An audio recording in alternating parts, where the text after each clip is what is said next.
Salut, salut, bienvenue sur cette vidéo. Alors, aujourd'hui, donc le thème de la vidéo, je sais pas comment je vais l'appeler, ça pourrait être «Je suis», heu, ça pourrait être, «On devient ce que l'on croit», ça pourrait, être, «Je ne suis pas une étiquette». Alors, cette vidéo, peut-être elle va rassembler, et je pense qu'elle est en lien, hein, maintenant que j'y réfléchis, à plusieurs choses que je vois en ce moment sur Facebook, c'est traitant de l'hypersensibilité. Et on voit beaucoup de personnes qui vont afficher une étiquette avec les avantages et les inconvénients de l'hypersensibilité, avec finalement beaucoup de ce qu'on va appeler l'effet Barnum, avec des caractéristiques artistiquement vagues et plus ou moins valorisantes comme défaut, et avec beaucoup de qualité. Et on retrouve ces mêmes étiquettes dans la surdouance, et je vous invite d'ailleurs à regarder ces différentes caractéristiques qui peuvent être établies par Anne Fachin, la psychologue, ou d'autres auteurs qui traitent du sujet, ou parfois même des sujets concernant les différentes formes de dysphasie, dyspraxie, dysorthographie, ainsi de suite. Et c'est vrai que dans tout ça, on peut toujours y voir forcément des caractéristiques bien particulières qui vont vous mettre dans une case, en fait. Et j'ai envie de dire dans cette vidéo que euh, attention aux pièges, attention aux étiquettes, euh, attention à l'identification et à l'association que vous faites à un système. Là, dans le quotidien, on est bien d'accord que je suis habillé d'une certaine façon. J'ai des vêtements. Et pourtant, on pourrait pas dire que mes vêtements me définissent. On est bien d'accord. Mes vêtements ne sont qu'un choix que je fais en fonction des situations. Ce que je veux dire, tiens, ce qui correspond à mon identité, ce que j'aime bien. Et puis que si je suis en soirée, ou je dois aller coucher, ou si je vais des amis, ou dans un colloque ou une conférence, je vais adapter en fonction, ou si je vais à un entretien en fait avec mon patron ou un mariage, je vais adapter en fait ma tenue, on pourrait dire, à la situation. On est bien d'accord. Quand on va parler du je suis hypersensible, je suis surdoué, je suis telle ou telle chose. Attention aux raccourcis dans un premier temps, mais attention à tout ce que ça entraîne avec. Euh, je vais traiter peut-être en exemple d'un sujet que je connais très très bien, qui est la surdouance. Alors, et je vais pas dire ça comme une étiquette valorisante, mais plutôt la raconter comme une anecdote dans le regard de la société, hein, en ayant passé le Waze 4 à deux reprises, à deux moments différents de ma vie. Eh ben, je suis ce qu'on appelle un surdoué, un zèbre, euh, avec tous les a priori qu'il pourra avoir avec, hein, vous voyez, l'hypersensibilité, l'hyperacuité, l'hyperperception, tout ce que vous voulez, en fait, c'est hyper tout, hyper extrophie en tout. Alors ça, c'est l'étiquette dans laquelle, à un moment de ma vie, je me suis identifié. Et vous savez, avant d'en arriver à ça, ce qui était assez rigolo, c'était que à tout l'inverse, dans le champ scolaire, ben, j'étais vraiment pas bon en fait. J'étais pas bon. Souvent, mais j'aime bien dire, il y avait peut-être 25 élèves en classe, je devais être le 24e. Et je faisais en sorte de me battre pour pas être le dernier. Alors évidemment, il y avait tout dans le regard des camarades, parfois des enseignants, dans le regard des gens, il y avait cette étiquette de non, mais en gros, comme tu réussis pas à l'école, ben t'es stupide ou t'es pas intelligent en fait. Quelque part, on le disait parfois verbalisé ou on le faisait ressentir de toutes les façons possibles et imaginables. Et quelque part, on finit par y croire, d'une certaine manière. À l'idée même de, j'ai envie de dire, parfois quand on a la réponse pour essayer de se faire mentir et dire bah tiens, on va peut-être montrer qu'on sait des trucs, bah, à la limite, vous levez le doigt et vous avez tellement peur de dire une bêtise que soit vous allez bégayer ou dire n'importe quoi, ce qui va confirmer ce que les autres pensent. Alors, ça m'a posé des problèmes et ça m'a isolé. Alors, j'ai toujours eu beaucoup de copains, mais paradoxalement, je me sentais seul, je me sentais différent, mais pas dans le bon sens, pour le coup. Et c'est un peu plus tard, en fait, où j'ai été amené, plus tard, fin de l'adolescence, ma jeune vie d'adulte, à devoir, en fait, Passez en fait un test parce que ces travaux-là commencent à arriver en France sur la surdouance et vous voilà partir sur des heures et des heures de tests où on mesure 14 intelligences différentes et voilà quoi. Et bilan, bah, vous êtes surdoué, vous avez un QI qui dépasse les autant, voilà, super. Alors vous venez de passer du sombridio en fait au génie identifié dans le regard de la société entre guillemets. Et ça change en fait, vous allez voir votre vision des choses, parce que bah, quand on vous êtes vu là en fait toute votre vie et qu'on vous dit vous êtes là maintenant, hein, encore une fois, hein, vous êtes dans un regard très... bah, votre comportement il change. Vous devenez présomptueux, arrogant, vous vous dissociez des autres, vous pouvez même plus comprendre les autres parce qu'ils peuvent pas vous comprendre d'une certaine façon. Mais alors là, le problème c'est que dans le symptôme, vous vous isolez toujours autant. Et pourtant, vous vous avez mis ce manteau peut-être au premier abord plus confortable, hein, que cette surdouance, mais elle vous isole et crée les mêmes problèmes. Et quelque part, vous finissez aussi par y croire. Et en fait, c'est dans ce sens-là où vous devenez ce que vous croyez. Euh, mais avec toutes les conséquences qui vont avec. Et qui a tendance à vous isoler pour le coup. Mais aussi à vous réenfermer dans une autre case. Alors, les cases, c'est vrai que parfois on peut avoir des caractéristiques, des choses qui peuvent au premier abord être très séduisantes, mais elles, elles ne sont finalement qu'un carcan dans lequel on va venir coller une individualisation en fait, qui vous segmentarise par rapport à l'autre et qui par définition crée du conflit. Aujourd'hui, paradoxalement, si on prenait l'intelligence, on sait qu'il y a autant de définitions que de personnes qui y travaillent et qu'en fonction des régimes, des mouvements de société, elle va plus ou moins en fait dans le sens en fait des attributs et des caractéristiques qu'on attend en fait finalement pour les individus qui composent cette société. Alors basé sur des valeurs en fait très gratifiantes en fait, hein, justement la mémorisation et autre chose. Mais on peut aussi voir beaucoup d'intelligences qui ne sont pas indiquées dedans, hein, l'intelligence sociale, ce qui est quand même caractéristique, hein, c'est-à-dire que tous ces attributs et stratégies que vous êtes capable de mettre dans vos jeux de rôle du quotidien, et ça paraît pas dans la TDQI, par exemple. Euh, et bien d'autres intelligences, hein. Le but, c'est pas de développer le test de QI. Mais ce que je veux dire par là, c'est que, attention à ces outils dans lesquels, à l'espace d'un moment, on pourrait en fait tomber dedans. Et ça serait pas pour autant plus constructif ou une aide en fait dans sa vie. Euh, mais on pourrait justement aussi vivre parce qu'on n'est pas dedans. Et sous-entendu, on est plus stupide ou autre chose. Euh, et là, pour moi, en fait, se trouve en fait le problème, hein. Encore une fois, système de comparaison systémique et permanente qu'on a à se comparer sur des critères qui ne veulent strictement rien dire. Si on ne prend pas en compte l'environnement dans lequel la personne vient et comment elle a appris à apprendre, quel rapport motivationnel en fait elle met à son apprentissage et autre chose. Alors c'est vrai que ces étiquettes, elles nous amènent à mettre en place des vêtements et se raconter des histoires autour de ça, mais aussi à développer les croyances et les stratégies en fait qui vont avec. Mais si elle demeure basée toujours sur une comparaison en fait à l'autre, le problème c'est que ça vient dire que tout le temps vous mettez ce vêtement et que vous êtes dans un environnement dans lequel vous raisonnez, bah, c'est plutôt bien. Mais c'est le jour où vous n'avez pas le vêtement, il faut se poser en fait quelque part la question. C'est pour ça que je dis quelque part votre vêtement ne vous définit pas en fait. Et c'est vrai qu'on peut toujours s'associer. On pourrait donner des exemples dans la vie courante. C'est, bah, tiens, imaginons, je suis une belle femme, et pour moi, être une belle femme dans les codes de la société, c'est être bien maquillée, être habillée d'une certaine façon, et ainsi de suite. Et quelque part, il y a souvent une construction qui se développe autour de ça. Tiens, mon identité, elle est avant tout extérieure, ce que je dégage. Alors bien sûr qu'elle a un sens, une utilité, hein. L'idée, c'est pas de le nier, hein. Bien sûr que ça impacte, évidemment. Mais ça peut devenir aussi très enfermant. Dans le sens où, quand je sors de ce rôle, est-ce qu'on me voit et on m'accepte en fait pour autant? Et est-ce que je n'en suis pas devenu le prisonnier de ce rôle? Je pense que quand on réapprend à investir sur soi et savoir qui l'on est et ce que l'on est, on met aussi en place une adaptabilité qui vous permet de sortir de cette comparaison immédiate à l'autre et de vous prendre pour ce que vous êtes, ni mieux ni pire, mais que si vous êtes là, c'est que vous avez développé des multitudes de ressources, de capacités, d'intelligence qui vous ont permis d'être là et vivant. Et que à partir du moment où vous êtes vivant, si moi j'étais à votre place, est-ce que je pourrais prétendre avoir fait mieux? Ou est-ce que je serais encore en fait vivant? Et que si on n'y met pas un environnement, vous voyez, en fait, tout ça, ça n'a aucune valeur en fait par définition.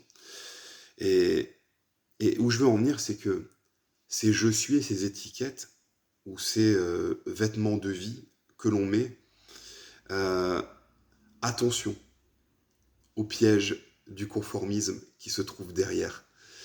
Euh, Parce qu'elle demeure toujours une souffrance, parce que tout le temps vous faites vivre ces croyances, vous entretenez et vous mettez en place les symptômes qui vont avec.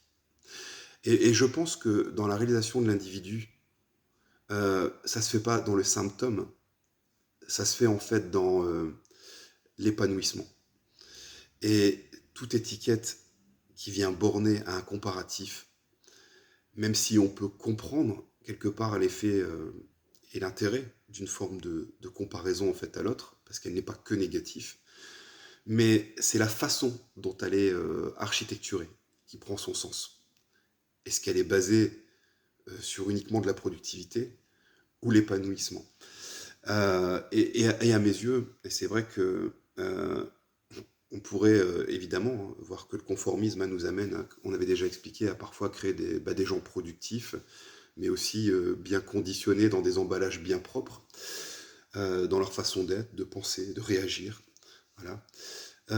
Alors c'est vrai voilà, il peut y avoir certains avantages, mais c'est quand on n'a pas l'impression d'être dans ça en fait, ou qu'on n'a pas toujours la compétence ou la capacité de pouvoir se rapprocher de ça, où là on va être jugé, critiqué, ou se rabaisser ou autre chose. Et c'est en ça en fait où ce système de comparaison amène en fait à nous déstructurer ou à nous confronter en fait par la compétitivité en fait à l'un ou à l'autre. Alors que la compétition, en fait, en soi, elle vient jamais de l'autre.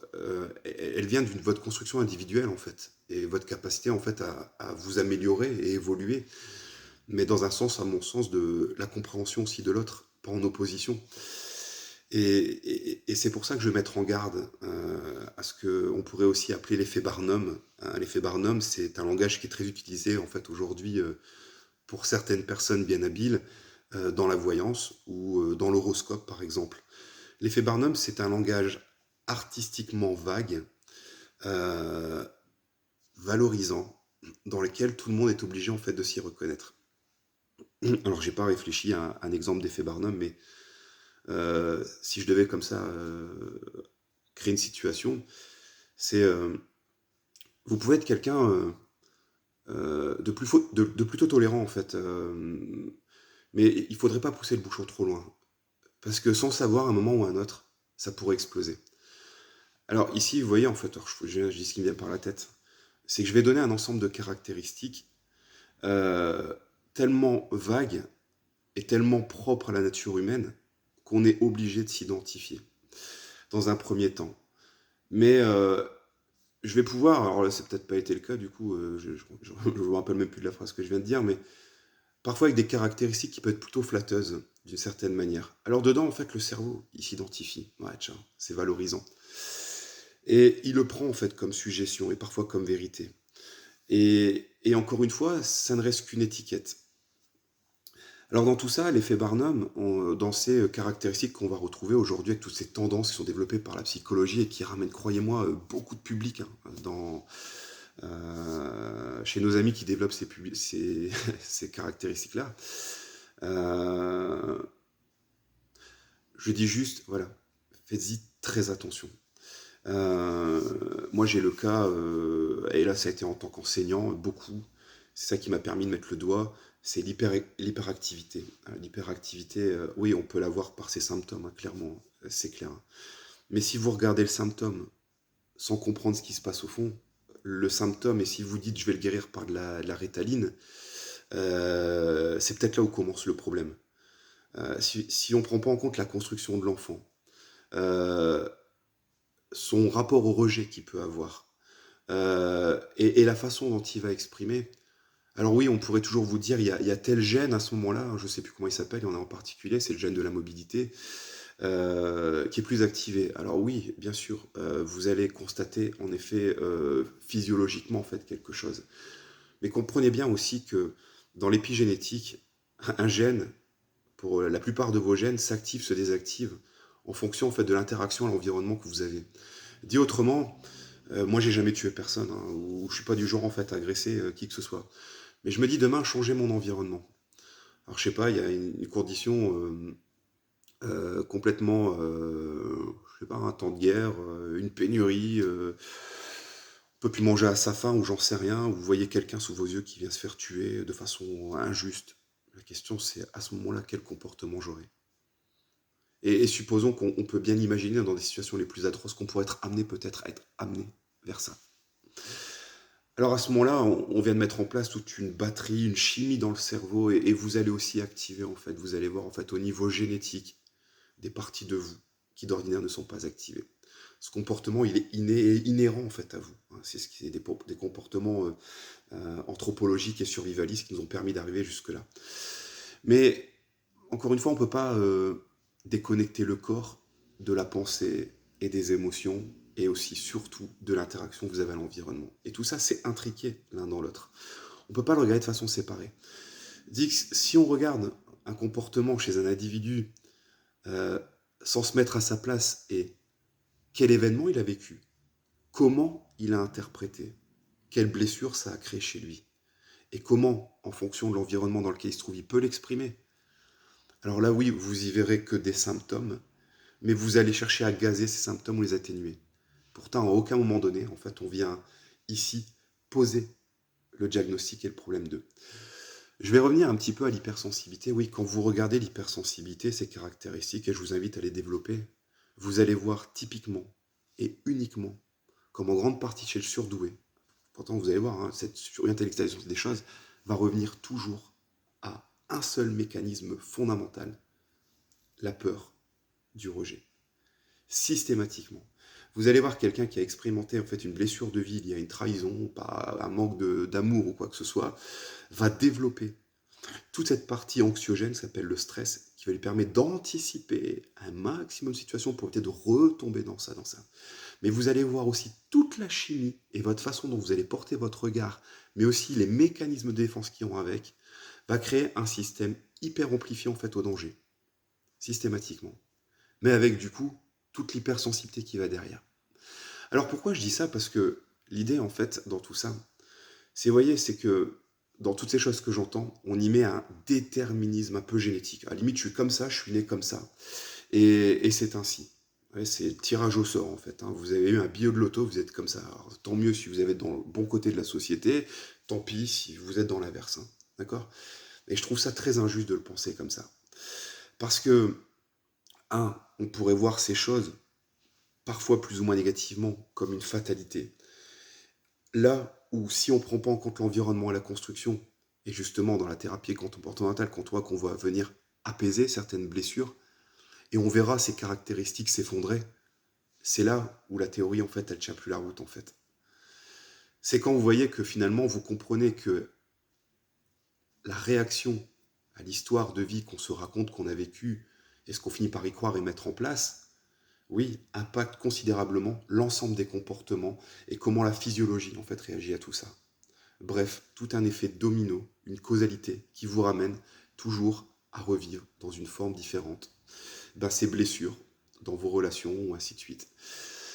Donc voilà, ici l'idée de la vidéo, finalement, je pense qu'elle était peut-être, je sais pas, dans mon regard, j'ai peut-être eu l'impression de partir à droite à gauche, mais elle venait parler des étiquettes globalement et des histoires qu'on se raconte et comment il est facile de tomber dans certains raccourcis qui vont vous faire vous définir en fait par ce je suis ou ce vêtement que vous mettez.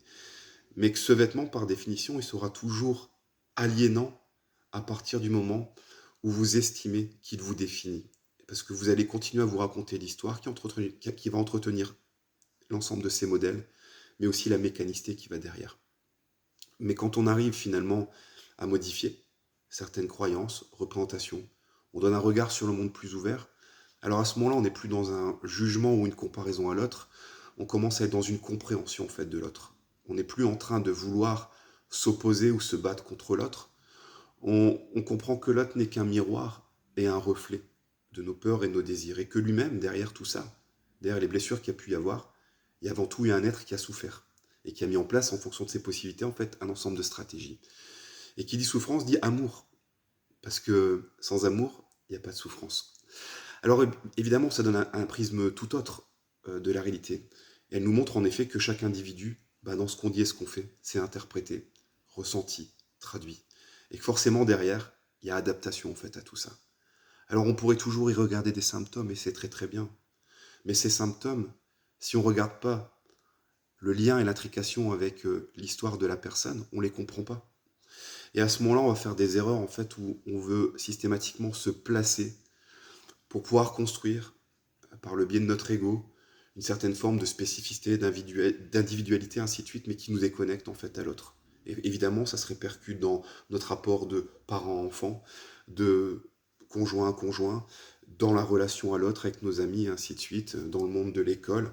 Et ça crée des petites boîtes dans lesquelles on s'enferme.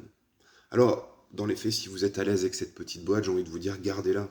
C'est important parce que l'idée, c'est pas encore une fois d'y mettre des vérités. Mais si un jour vous ressentez cette prison dorée dans laquelle vous êtes enfermé dans cette image, peut-être posez-vous justement ces questions-là. Et si je me retrouvais et je m'étais dans quelque chose de plus grand, euh, est-ce qu'à un moment donné, je reprends pas le contrôle de ma vie? Quand je commence en fait à comprendre ce qui se passe et que je peux commencer en fait finalement en fait à pouvoir faire changer en fait une histoire, mais une histoire qui ressemble plus avec là où la personne veut aller, avec qu'est-ce qui lui correspond. Ou moi, dans ce que je vais amener, dégager, quand je comprends en fait que ma valeur est ce que j'en perçois et qu'elle n'existe pas dans la comparaison en fait à l'autre, par définition, alors à ce moment-là, eh ben oui, je peux me mettre dans n'importe quel vêtement et pouvoir me sentir à l'aise d'une certaine façon et exister. Et alors à ce moment-là, je suis plus enfermé dans un vêtement et je me définis plus par un vêtement, mais je choisis simplement les vêtements qui me correspondent à ce moment-là et dans lesquels je peux amener le meilleur de moi-même et aussi amener par définition parfois le meilleur aussi aux autres. Donc, à réfléchir, finalement, ça reste un point de vue de ma part. Euh, c'est pas tout. C'est encore une fois, l'idée, c'est pas d'y mettre des vérités. C'est juste parfois permettre, dans le fond, en fait, d'essayer de réfléchir de soi à soi, en fait, à ces étiquettes et est-ce qu'on s'y sent bien dedans et est-ce qu'elles sont justes, en fait, par définition, pour les autres ou pour soi-même. Donc voilà. N'hésitez pas à partager, comme d'habitude, à mettre des pouces, à commenter, à donner votre point de vue, en fait, votre avis, euh, à s'abonner aussi à la chaîne YouTube. Bah, des fois, c'est aussi intéressant parce que ça motive, ça donne envie. euh, et on a l'impression que bah, ce qui est dit, on en fait un constat. Est-ce que ça plaît? Est-ce que c'est utile? Est-ce que c'est de la merde? Tout ça, en fait, le but, c'est de le faire comprendre et ressentir. Ça permet pour moi, en fait, de parfois donner une direction différente sur les choses, parfois de compléter là où il y aurait peut-être eu des carences. Voilà, en fait, c'est toujours constructif, en fait, à mes yeux, ou parfois des idées de sujets, hein. C'est vrai que ici, je fais des vidéos un peu à sens unique, mais moi, je serais aussi très heureux, parfois, vous voyez, en fait, dans ces situations de vie dans lesquelles on peut être enfermé ou dans le relationnel, bah, parfois qu'on pose des questions et puis qu'on propose des sujets. Moi, je serais heureux, en tout cas, de donner mon point de vue et le fruit de mon expérience, qui ne sera jamais qu'une vérité, hein, mais juste bah, mon travail d'enseignant que je fais depuis des années est cumulé en fait à ce travail, la communication et la thérapie que je fais aussi depuis X temps. Euh, donc voilà, c'est bon, je vais pas aller plus loin, je peux rien à dire. Je vous souhaite une belle journée en tout cas, et à plus, allez bye.